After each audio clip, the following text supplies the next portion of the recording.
بسم الله الرحمن الرحیم. الحمد لله رب العالمین و الصلاة و السلام علی سید المرسلین محمد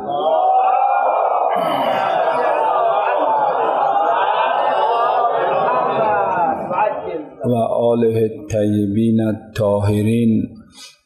و بعد قال السجاد علیه الصلاة والسلام: اللهم فاجعل نفسی مطمئنة بقدرک راضیة بقضایک مولعة بذکرک و دعایک محبة لصفة اولیائک محبوبة فی ارضک و سمائک صابرة علی نزول بلائک.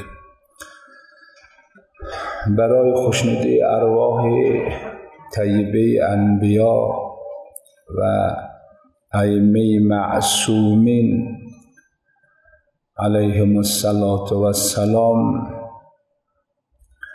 و خوشنودی ارواح مؤمنین و مؤمنات و خوشنودی ارواح گذشتگان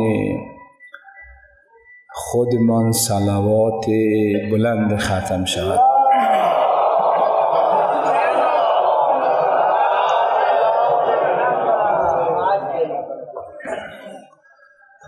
دعا میکنم خداوند به عظمت شهدای کربلا، اسرای کربلا، این جلسات و عزاداری و سوگواری این دهه محرم، خداوند همه این محافل و مجالس را از همه ما خالی از ریا و مورد عنایات ولی عصر ما امام زمان ما قرار بدهد.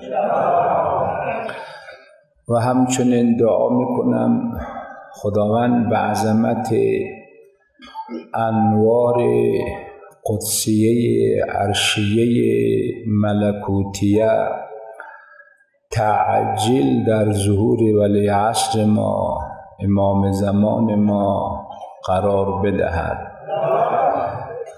و در کشور ما امنیت و اتحاد و همدلی و همپذیری عنایت بفرماید به حرمت صلوات.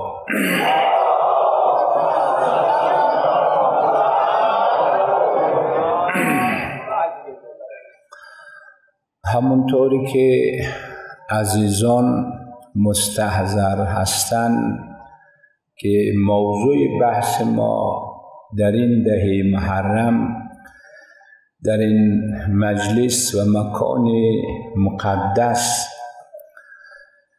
یکی از مهمترین موضوعات اخلاقی و تربیتی و خودسازی و سیر و سلوک الی الله بود و اون عبارت بود از علایم و نشانه های نفس رحمانی که این علایم و نشانه های نفس رحمانی را از بیانی که کسی که خود نفس رحمانی داشت، خود نفس قدسی داشت، یعنی امام زین العابدین علیه السلام که حدود 13 علامت از علایم نفس رحمانی در بیانات حضرت عنوان شده که ما تا هنوز 7 علامت را اشاره کردیم. اول مطمئنتن به قدره، دوم راضیتن به قضایی. به خاطر همین دو علامت ما بحث مفصل در مراتب نفس انجام دادیم. نفس اماره، لوامه، ملهمه، مطمئنه، راضیه، مرضیه، سرانجام نفس صافیه. بحث مفصل انجام شد. و سوم و چهارم مولعتن به ذکرک و دعایی. نفس رحمانی اهل ذکرن، اهل دعاین، که اینجا هم بحث مبسوط انجام شد. ذکر، مراتب ذکر و دعا، شرایط استجابت دعا، فرق دعا و مناجات، بحث شیرین بود مطرح شد. پنجمین از علائم نفس رحمانی محبتن لصفت اولیایی. نفس رحمانی مهرورز است، انسان دوست است، یعنی خود را از جامعه و مردم جدا نمی کند. در غم و شادی مردم شریک است که هم بحثی مفصل مطرح شد. ششمین از علائم نفس رحمانی محبوبتن فی ارضک و سمایی. نفس رحمانی در نزد ناسوتیان، هاهوتیان، جبروتیان یک نفس شناخته شده است، در دیار هستی و محبوب است. این هم بحث مفصل انجام شد. هفتمین علامت از علائم نفس رحمانی صابرتن علی نزول بلایک. نفس رحمانی نفس هست که در مقابل امتحانات الهی، ابتلاعات الهی، در مقابل گرفتارها صبور است، که امیرالمؤمنین تعبیر خیلی زیبا دارد در نهج البلاغه: لا یعدم الصبور از ظفر و ان طال الزمان. انسان صبور پیروزی را، موفقیت را از دست نمی دهد ولو زمان طولانی شود. نفس رحمانی در مقابل مصائب، ابتلاعات، امتحانات الهی شرح صدر دارد، مثل همین نفوس قدسیه، الهیه، عرشیه، ملکوتیه شهدای کربلا. اون همه مصیبت، اون همه رنج، اون همه ابتلاعات ولی صبر کردن. بالخصوص که این نفس رحمانی در نفس زینب بیشتر درخشش کرد که در مقابل اون همه مصائب صبور بود، مثل کوه در مقابل اون همه رنج، زخم زبان، طعنه، گرفتارها صبر کرد که صبر از صبر زینب خجل بود. این همون نفس رحمانی هست که ما 2 جلسه پیرامون این علامت، چون از علائم بسیار مهم نفس رحمانی همه شرح صدر و همه صبر و استقامت در مقابل ابتلاعات، امتحانات الهی است. 2 جلسه بحث کردیم. یک نکته را 2 نکته را اینجا اشاره کنم که ظاهراً برداشت اشتباه شده. یکی از عزیزان روز گذشته یک سوال خوبی کرده بود.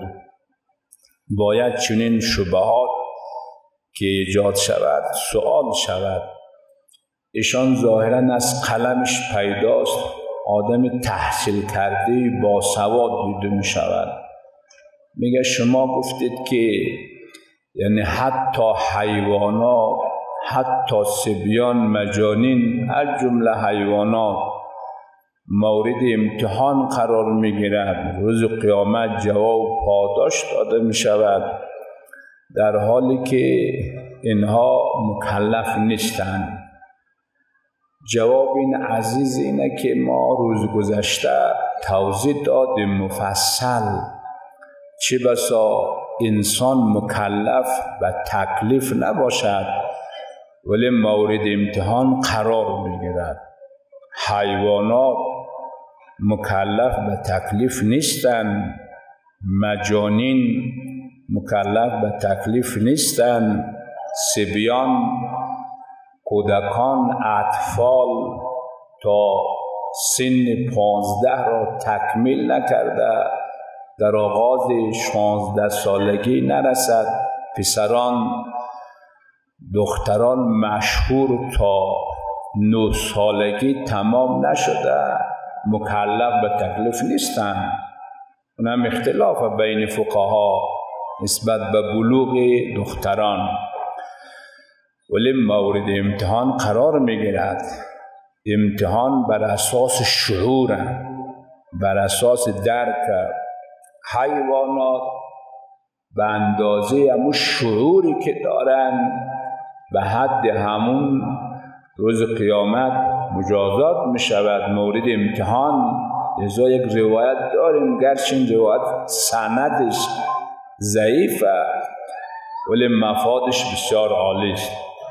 بوز شاخدار که بوزهای دیگر اذیت کرده روز قیامت به خاطر همون محل مکافات قرار میگیره. یک روایت هم داریم و ملا صدرا تعبیر خوبی در شواهد ربوبیه دارد که خداوند در قرآن میگوید اذا الوحوش حشرت. وحوش همین وحش و طیور و پرنده و چرنده و همین حیوانات دیگر، اینا روز قیامت محشور میشوند، بر اساس همون درک و شعورشان مجازات میشوند. امتحان نه تکلیفه. چه بسا کسی مکلف به تکلیف نباشد ولی مورد امتحان قرار بگیرند. این جواب این عزیز. بعضی دوستان یک برداشتی کرده است از صحبت من، شاید صحبت من ناقص بوده، شاید که زمینه همچو برداشت شده باشد که گفتم شما گفتید که خواندن قرآن برای مرده ها سود نداره. نه، ما یه حرف نزدیم. مقصود ما شاید تعبیر نارسا بوده یا ناقص بوده. ما گفتیم قرآن برای مرده ها نازل نشده. فقط قرآن را روز فاتحه بیاریم انا لله و انا الیه راجعون. نه، قرآن برای زنده ها نازل شده. قرآن تکلیف را بیان میکند، قرآن وظایف را بیان میکند، قرآن قوانین بیان میکند. این برای زنده ها هست. مرده ها که از قوانین قرآن، از دستورات قرآن محرومند. سوال به انتفاع موضوع هست، چون در عالم برزخ دار تکلیف که نیست. اونجا کس مکلف نیستن نماز بخوانن، حج بروند، نماز شب بخوانند. اونجا نتیجه تکلیفه. کل نفس بما کسبت رهینه. هر کسی روی سفره عملش می نشیند. عالم برزخ، عالم قیامت، عالم نتیجه است. با تفاوت‌هایی که بین عالم برزخ و عالم قیامت هست که او باید در جای خود برشود. ما گفتیم قرآن برای مرده ها نازل نشده که منتظر باشیم کی میمیرد که ما یه آیه قرآن رو بخوانیم انا لله و انا الیه راجعون. نه، این برای ما زنده ها هست.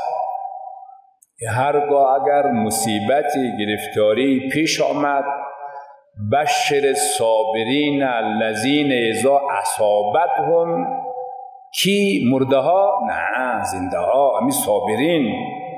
قالوا انا لله و انا الیه. خود آیه روشن است. آیه میگه که بشر صابرین. صابرین مرده ها صابرین یا زنده ها؟ زنده ها. این پدری که مانده، این پسری که مانده، صابرین اینا هست. خداوند میگه بشر صابرین. صابرین کیانن؟ الذین، اینا کسانی هستند که اذا اصابتهم مصیبه، وقتی مصائب و ابتلاعات و گرفتاری ها که وارد شد، قالو کی؟ مرده ها قالو یا زنده ها قالو؟ زنده ها قالو، نه مرده ها. قالو انا لله و انا الیه راجعون. ما از خداییم و خدا برمیگردیم. دار و ندار ما از خداست. اما شعری خیلی شعر جالب است. ای بودی تو سرمایه بودی همه کس، از فیض وجودی تو وجود همه کس. گر یک لحظه فیض تو به عالم نرسد، معلوم شود بود و نبود همه کس. انسان صابر این است. انا لله و انا الیه راجعون. قرآن برای زنده است. این یک بحثه. بحث دیگر این که ما ختم قرآن میکنیم، آیا ثوابش به مرده ها میرسد یا نه؟ این بحث دیگری است. بله، هر شب جمعه سوره یاسین بخوان، بر روح پدرم، بر روح مادرم، در هر ماه ختم قرآن نظر که خدایا روز یک جز قرآن میخوانم. در روز یک جز قرآن بخونیم قلبت قرآنی می شود. قلب سفره قرآن قرار بده که در آخر ما یک دوره قرآن ختم شد، ثوابش را اول بر روح آدم، بر روح حوا، بر روح نوح، بر روح ابراهیم پهلوان توحید، اسماعیل، هاجر، ساره، ایوب، یعقوب، موسی مادرش، عیسی مادرش، زکریا، یحیی پیامبر، پدرش، مادرش، اجدادش، بر روح علی، بر روح مادر علی، بر روح پدر علی، بر روح زهرا، بر روح حسن، حسین، زینب، رقیه، سکینه، علی اکبر، عباس، قاسم، بر روح امام حسن، امام حسین، بر روح امام زین العابدین، امام باقر. یک نام ببر که تا ثواب متبرک شود. فی الفور در روح مادر نه، این لیاقت پیدا کنه. اول ثوابش را بر روح این انوار قدسیه الهی عرشیه، بر روح مصعب بن جعفر، علی ابن موسی رضا، امام محمد تقی، علی النقی، امام حسن العسکری، امام محمد تقی و علی النقی، امام حسن العسکری. همه بعد بیار بر روح پدرم، مادرم، خواهرم، عمویم، یک نام ببر. خیلی اثر داره، در روح انسان اثر داره. حتی همسایه ها، حتی هم کلاسی ها، هم دوره ها، همه اینا رو نام ببر، خیلی ثواب داره. این چنین ما نگفتیم که یعنی قرائت قرآن ثوابش به مرده ها نمیرسد، نه این حرف دیروز نه، شاید کلام من، تعبیر من نارسا بوده. ما گفتیم قرآن مال زنده ها است، یعنی زنده ها باید استفاده کنه از قوانین قرآن، از دستورات قرآن.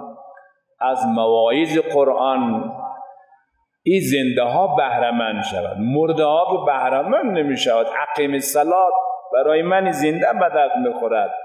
اقیم الصلاة ان الصلاة تنهی عن الفحشاء والمنکر ولذکر الله اکبر.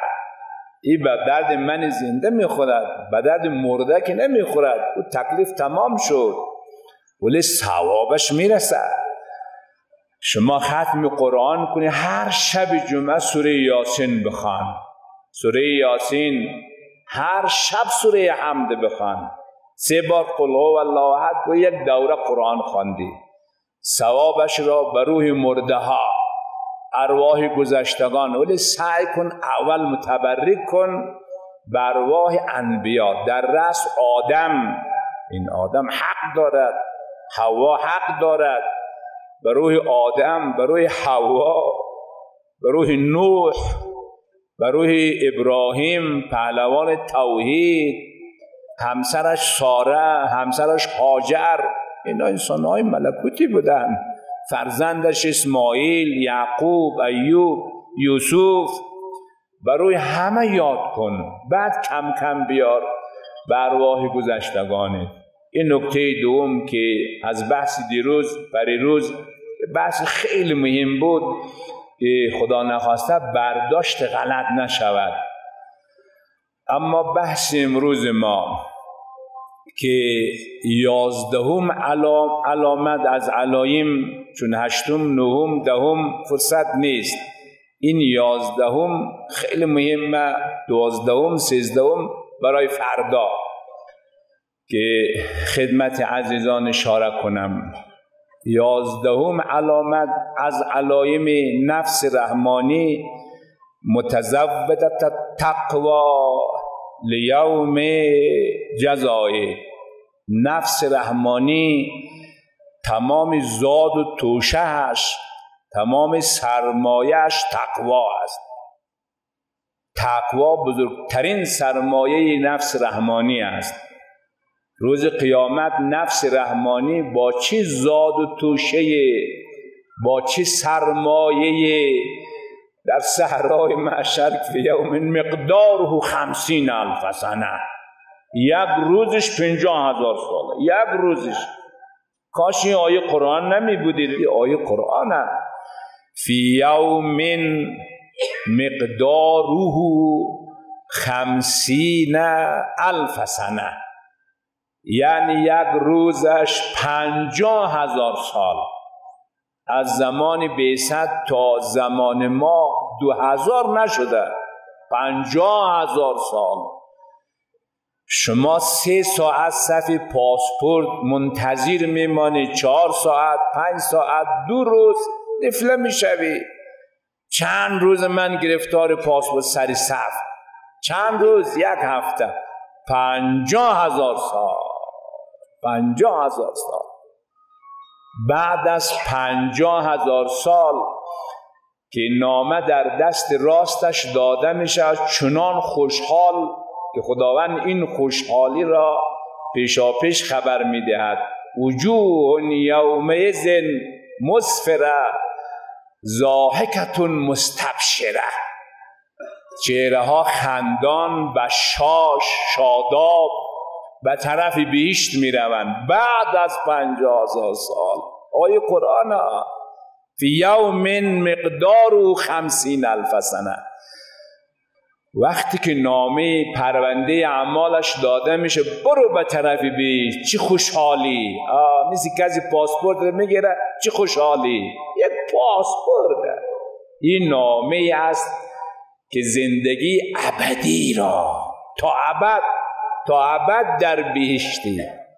تا خدا هست تو در بهشتی. اصلا برای خدا تا معنا نداره، غایت معنا نداره، حد و حدود معنا نداره. حد خدا لا حد است، حد نداره خداوند. انسانم انتهایش حد نداره، یا تا ابد در جهنم یا تا ابد در بهشت. چقدر جهل و غفلت است. انسان برای 50 سال 100 سال عمرش خانه ابدی رو خراب کنه. خانه ابدی نه 1000 سال، نه 2000 سال، نه 2 میلیون سال، نه 10 میلیارد سال، نه 100 میلیارد سال، ابدی، خانه ابدی. برای 50 سال دروغ، فریب، مال یتیم، حرام، غصب، خانه ابدی را خراب. نهایت جهالت است، نهایت سفاهت است، نهایت غفلت است که خداوند میگه ولا تکن من الغافلین. در دنیا غافل زندگی نکو، آینده رم فکر کن. روی این اساس این آدما بعد از 50,000 سال نامد بهشت، برو بهشت.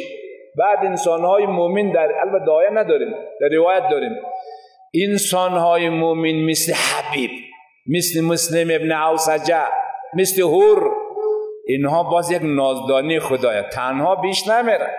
و خدایا مادرم پدرم این مشکل را داره، شفاعت، مقام شفاعت دارن. انسانهای مومن مقام شفاعت داره.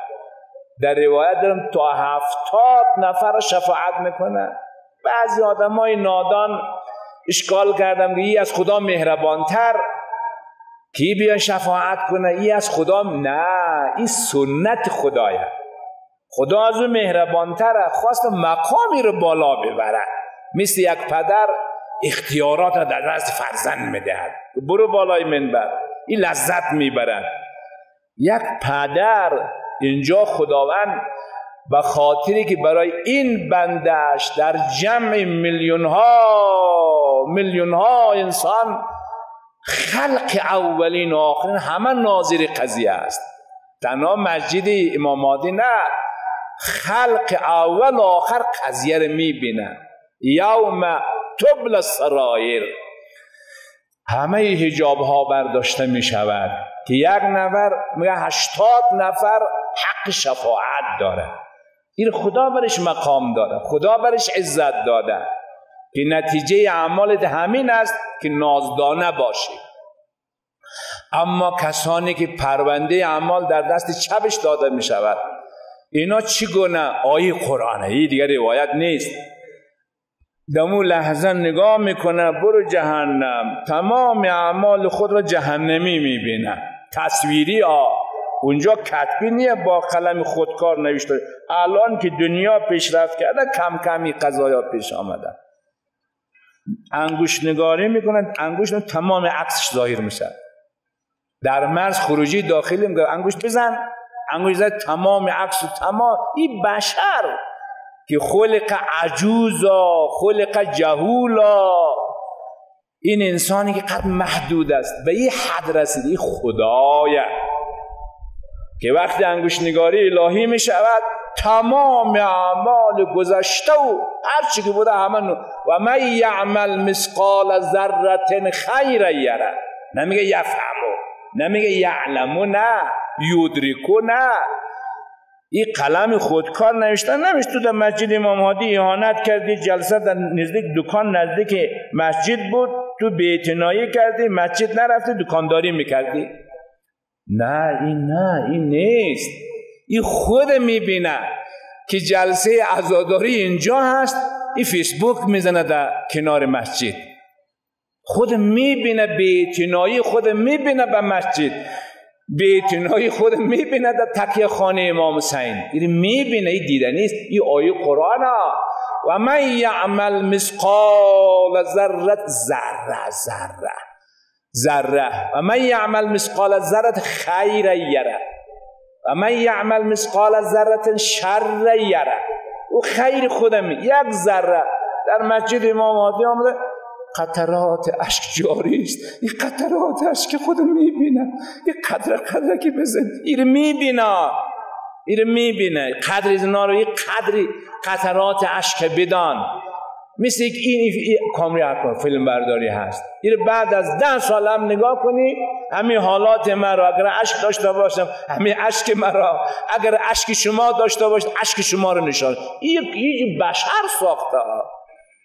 قدرت خداوند که لایتنا است، عین ذات او است. و من یعمل مثقال ذره خیر یره و من یعمل مثقال ذره شر یره. کوچکترین بی‌ادبی رو میبینی روز قیامت.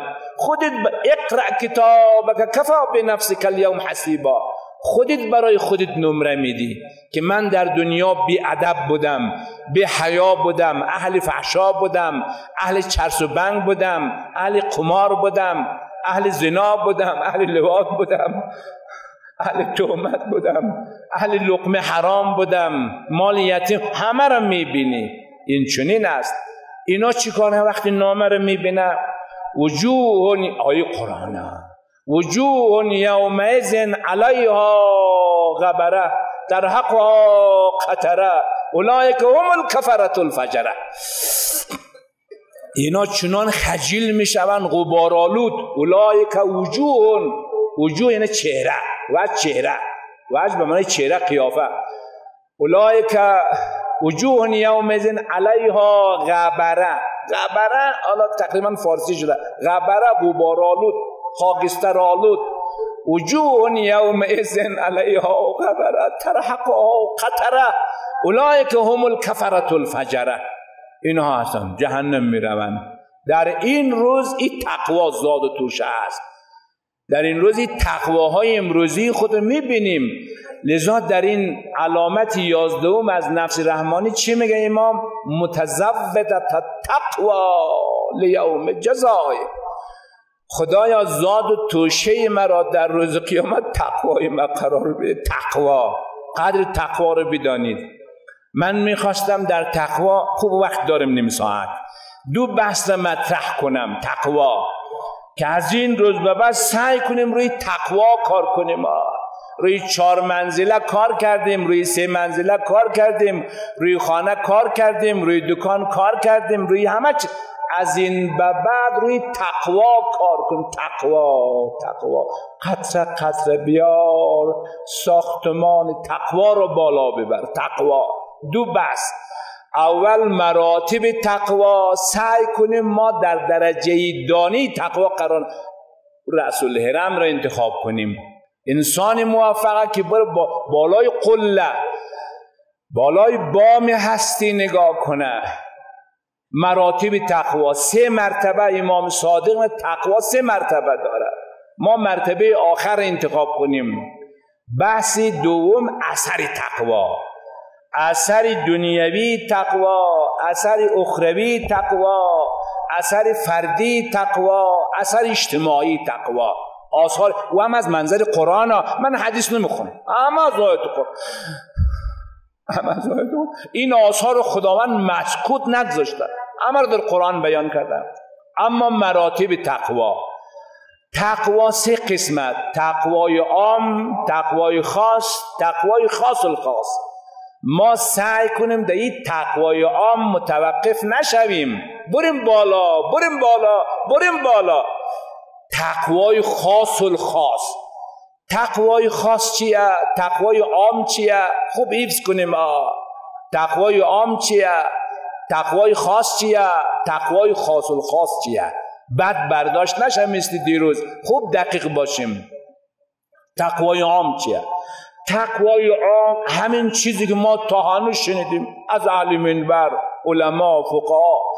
تقوا اینه که انجام واجبات، ترک محرمات، هیچ واجب ترک نشود. یعنی نماز ترک نشود، روزه ترک نشود، حج که سال اول مستطیعش وجوب فوریه و سال بعدی به تأخیر نینداز.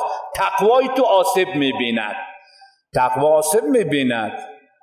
وجوب فوریه یعنی انجام واجبات، وجوهات سر سال که تمام شد فی الفور وجوهات خود را دقت کن. چقدر حق خداست، چقدر حق بنده است، چقدر حق فقراست، چقدر حق من است. تقوا انجام واجبات را انجام بده. نماز در رأس نماز روز محشر که جان گداز بود، اولین پرسش از نماز بود. نماز خیلی مهمه. اگر نماز درست باشه کم کم روزی تو هم درست میشه. کم کم این نماز ان الصلاة تنها عن الفحشاء و این آیه قرآن دیگه پشت سر اقیم الصلاة، خدا میگه اقیم الصلاة ان الصلاة تنها عن الفحشاء والمنکر ولذکر الله اکبر. این اثر نماز. ولذکر الله اکبر، نماز ذکر بزرگ الهی هست، لذا انجام واجبات، ترک محرمات. زبان ما باید قفل داشته باشد. این زبان کلیدش تقواست. آقا هر چیز به زبان نیار، اثر میگذاره در قلب تو، کلام تو، بیان تو در قلب تو اثر میگذاره. خیلی وقتا دعا رو که با زمزمه میخوانی خود به خود اشک جاری میشود. چرا؟ این زبان اثر میگذاره در قلب، کلام اثر میگذاره در قلب.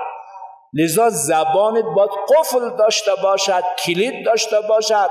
هر چیز رو به زبان نیار. غیبت نکو، قلب را ویران میکند، قلب را متعفن میکند.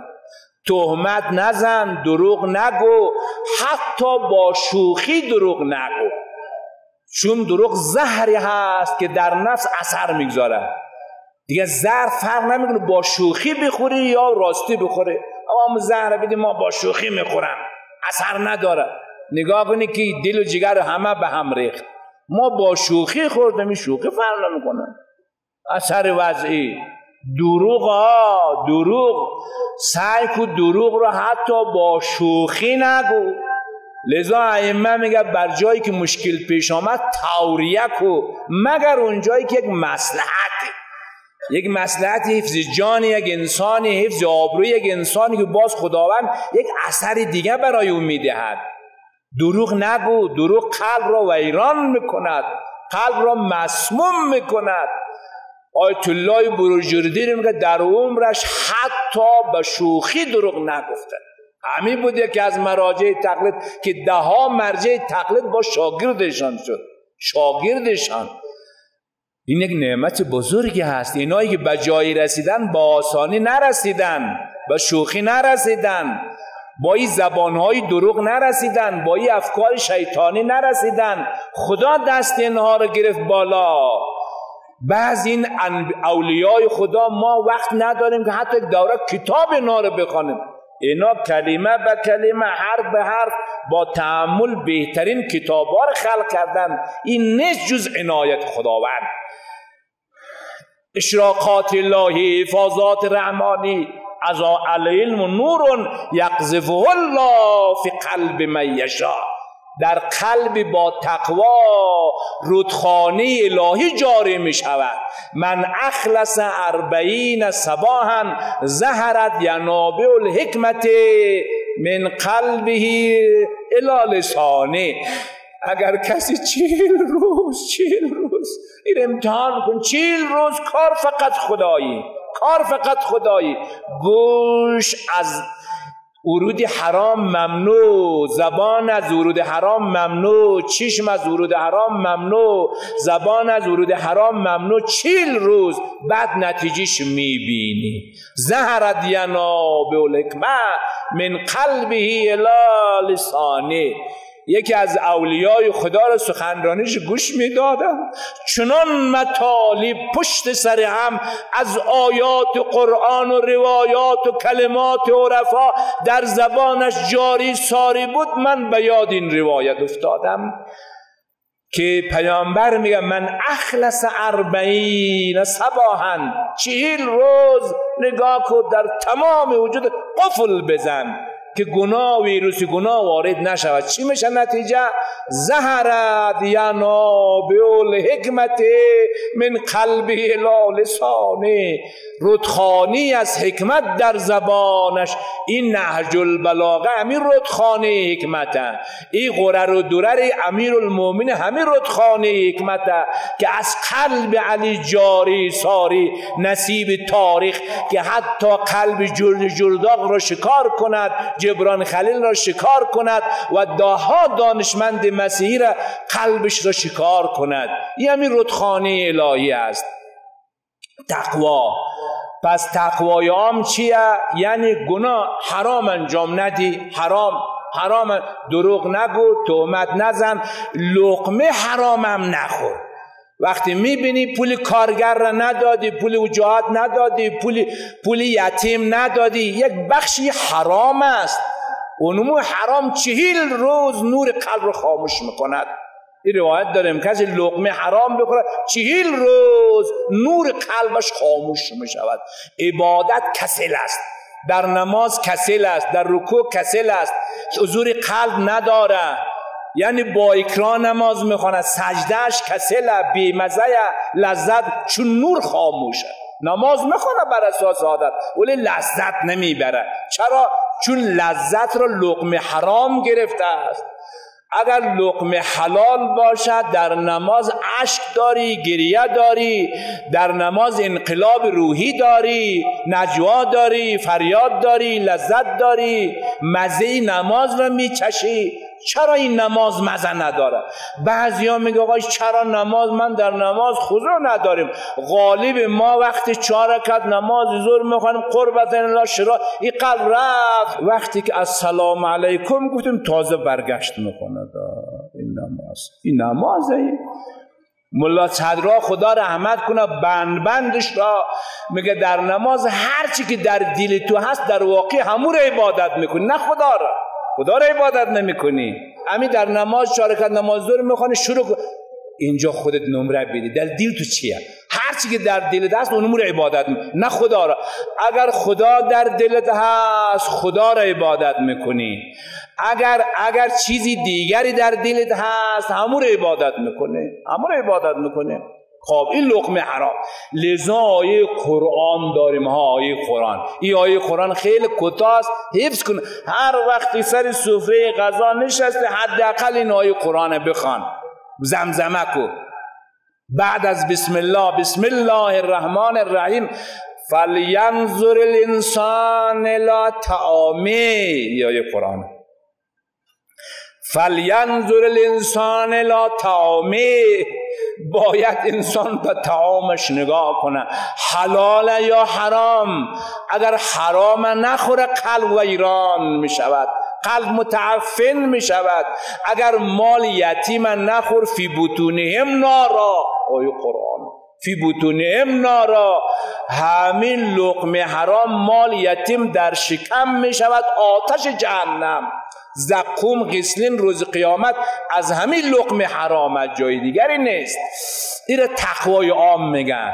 ای کاش ما می تقوای عام را می داشتی. غالب ما می تقوای عام را نداریم. اما یک انسانی ولی خدا به تقوای عام قناعت ندارد. پس تقوای عام یاد گرفتیم چیه؟ تقوای عام انجام واجبات، ترک محرمات. حالا مستحبات رو انجام دادی نوری علی نور که ندادی اشکال نداره. مکروهات رو ترک کردی که نوری علی نور، اگر ترک نکردی در تقوای عام تو آسیب نمیزنه. این تقوای عامه. اما تقوای خاص، این بیان امام صادق این ملا صدرا نگفته. اگر گفته از امام صادق گفته. امام صادق چیزها رو میفهمه. تقوای خاص چیه؟ تقوای خاص اینه که نه تنها حرام را ترک میکنی، نه تنها که واجبات را انجام میدهی، حتی مالهای شبهه هم ترک.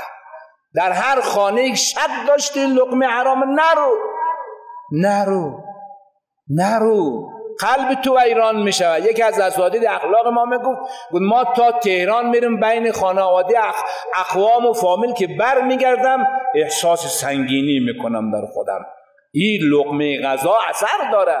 اینا هر کس احساس نمیکنه. اینایی که اهل دلن میگه تا تهران میرم بین اقوام گردش غذا نمیدانم چگونه است، بر اساس کل شیء لک حلال، با حکم حلال غذای همه را میخورم، مومن هست نباید اهانت شود. اگر نانش را نخوردی یک مقدار اهانت میشه، مجبور بخوری. که نه مال تو شبهناک، این رقم خشک مقدسی هم خوب نیست. در هر خانه دعوت شدی برادر مومن غذای باب خدایا اگر این لقمه حرامه اثرش تو بگیر. تو خودت گفتی مومن را توهین نکو. من اگر غذایشان نخورم توهین می شود. ایشان می بود یک دوره تهران برمیگردم احساس سنگینی میکنم، احساس تاریکی میکنم در قلبم. پس تقوای خاص اینه که نه تنها حرام را ترک می کند، حتی مال شبهه هم ترک میکند. نه تنها واجب انجام میده، مستحب را هم انجام میدهد. آقا این مستحبات و نوافل را اگر در عمرت اگر هر روز نتوانستی ما یک دفعه بخوان، سال یک دفعه بخوان، روز قیامت این نوافل شکایت میکنه از ما. این نافله شب اگر هر شب نتوانستی، هفته یک بار، ماه یک بار، سال یک بار که بخوان. این نوافل نماز حضرت جعفر طیار دیروز توضیح دادم. اگر در هر جمعه نتوانستی، در هر ماه نتوانستی، در هر سال یک بار که بخوان، که روز قیامت اینا شکایت میکنه. اینا نوافل پیامبر است. نافله ظهر، نافله عصر، نافله مغرب، نافله عشاء، حداقل در عمرت که یک بار بخوان اینا را. در عمرت یک روز بیکار بودی بخوان، توکل به خدا، همین روز قیامت نشود که از ما شکایت کنه. خب این میگه نه تنها محرمات را ترک میکنه، حتی مکروه را هم ترک میکنه. انسان تقوای خاص اینه که البته خیلی کم نادره، این چنین افراد نادره، اما نادرتر از این که منحصر به فرد شود، منحصر به افراد خاص شود. ای کاش ما در تقوای خاص می رسیدیم، ای کاش ما تقوای عام را می داشتیم، ای کاش با لطف خدا از تقوای عام عبور می کردیم به تقوای خاص. اما تقوای خاص الخاص چیه؟ تقوای خاص الخاص که امیرالمومنین فرمود این تقوا رو من در زندگی خود پیاده کردم. یک آیه قرآن هست، کوتاه است، اتقوا الله حق تقاته. خداوند میگه اتقوا الله، تقوا داشته باشید. چه رقم تقوا؟ حق تقاته، اون بالاترین درجه تقوا، بالاترین درجه تقوا، حق تقاته. امیرالمومنین میگه این تقوا را من دارم. اینی که خدا فرموده، این آیه قرآن، اتقوا الله حق تقاته، بالاترین درجه تقوا را. علی میگه تقوا را من پیاده کردم در زندگی، چون خدایم فرموده اتقوا الله حق تقاته. این چی تقواست؟ این تقوای خاص الخاصه. خاص الخاص یعنی چی؟ آقا نه تنها حرام را مرتکب نمی شود، نه تنها مکروه را مرتکب نمی شود، نه تنها مال شبهه را نمی خورد، نه تنها مال حرام را نمی خورد، نه تنها مکروه را مرتکب نمی شود، حتی خیلی از مباحات را انجام نمی دهد. مبادا منشأ غرور شود، مبادا منشأ کبر شود، مبادا منشأ عجب شود. این تقوای خاص الخاصه. امیرالمومنین این در هر کس نیست، در قامت هر کس نیست. ما می توقع رو نداشته باشیم، مگر اینکه زیاد دعا کنیم خدایا خودت دست ما را بگیر به تقوای خاص الخاص برسیم. امیرالمومنین کسی بود نه تنها حرام مرتکب نشد، نه تنها مکروه مرتکب نشد، نه تنها ترک واجب نکرد، نه تنها ترک مثلا مستحبات را نه، واجبات، مستحبات همه را انجام داد، محرمات، مکروهات همه را ترک کرد، شبهه را ترک کرد. مال شبهه در دهن نگذاشت علی. اگر مال لقمه حرام در دهن میگذاشتی فرزندی مثل حسین تربیت نمیشد. مال حرام در نطفه اثر دارد. اینی که فرزندان ما غالبا بعضی معتادن، چرسی و بنگیان، شاید یکی از عواملش همین لقمه حرام باشد، شاید عوامل دیگری هم داشته باشد. این لقمه حرام تأثیر در نطفه میگذارد. مگر امام حسین در روز عاشورا نگفت شکم شما از لقمه حرام پوره؟ این امام حسین در روز عاشورا فرمود. لذا امیرالمومنین نه تنها حرام ترک کرد، مکروه ترک کرد، حتی مباح را بر خود حرام کرد.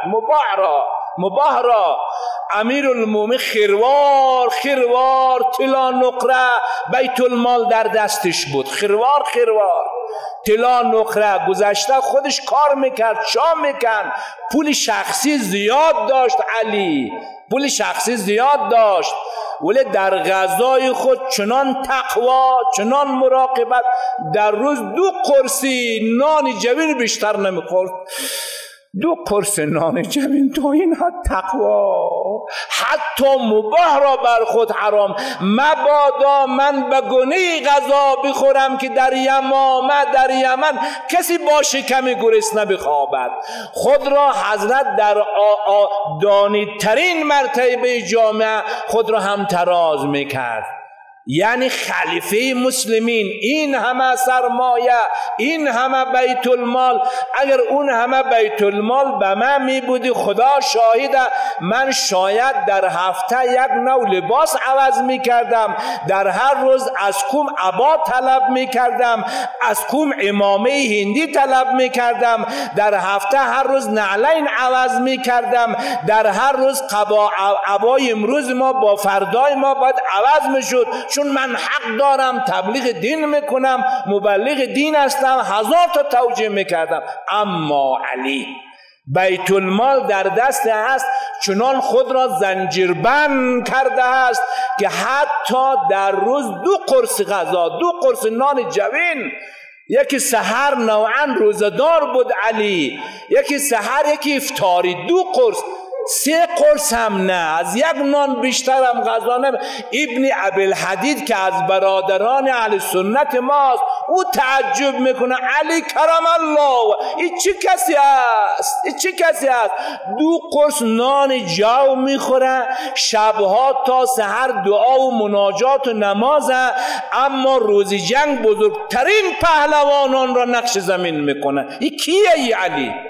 الا انما الاسلام لولا حسامه كعرزة ذلیل و نحبت کافرین. این کی میگه؟ ابن ابوالحدید. الا تاریخ بدانید، علی را بشناسید. الا انما الاسلام لولا حسامه كعفتة عنز و قلامت حافرین. اگر شمشیر علی نبودی از اسلام خبر نبود. بعد خودش میگه خدایی علی کیه؟ این شبها این همه ناله و گریه داره، غذایش اینه، این چی شمشیر میزند؟ عمرو بن عبدود را، مرحب را، حارس را، قلعه فتح، یعنی در قلعه خیبر را که از کو تراشیده بود، این فتح میکنه. این علی کیه؟ این علی کیه؟ این میگه تقوای خاص الخاص.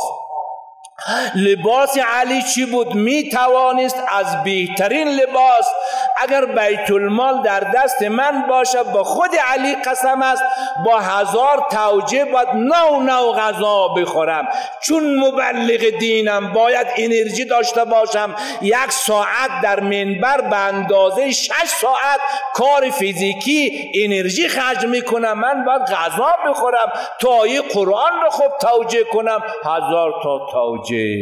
ولی علی میگه نه، پرسوزترین خطبه ها را، خطبه شقشقیه که یکی از خطبه های مفتضحه در تاریخ است، این خلق میکنه با همین شکمی گرسنه، با همین شکمی که از نان جوین تغذیه شده است، در روز 2 قرص.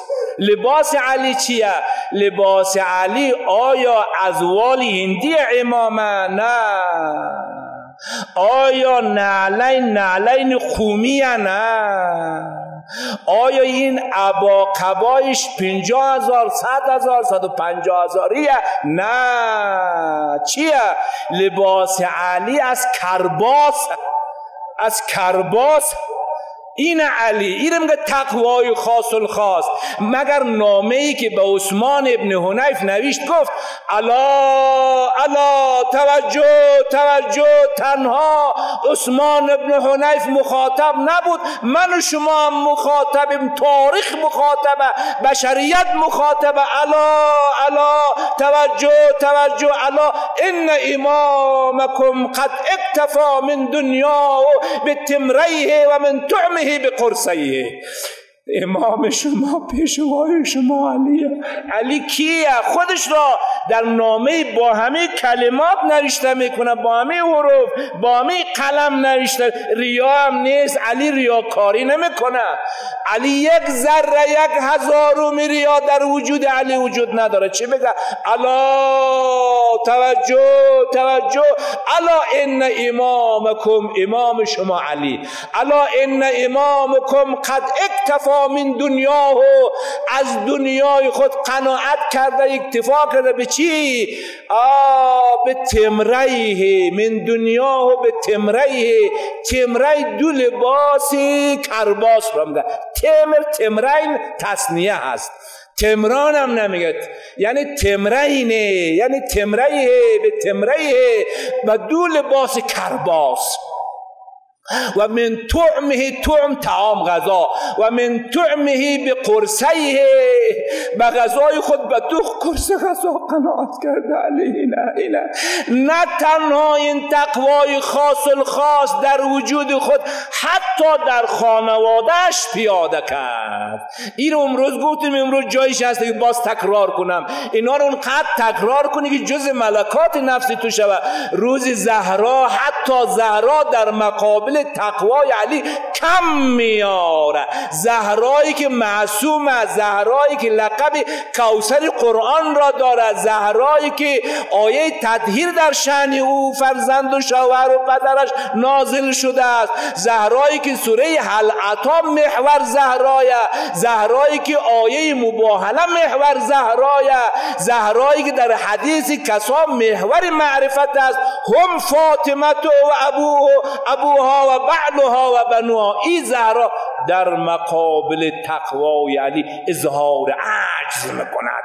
روز پیشنهاد داد علی جان حسن و حسینم لباس نو نداره، عید نزدیک است، لباس نو درست کو. علی چی میگوید؟ زهرا جان پول دارم، پول شخصی دارم، از بیت المالم مصرف نکنم، پول شخصی دارم، میتوانم لباس نو درست کنم، اما احساس میکنم حسن و حسینم با لباس نو در بازار برود، بچه های یتیم احساس حقارت کند، من راضی نیستم. این میگه تقوای خاص الخاص، تقوای خاص الخاص.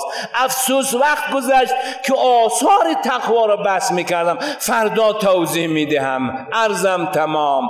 رحم الله من قرأ الفاتحه مع الصلوات.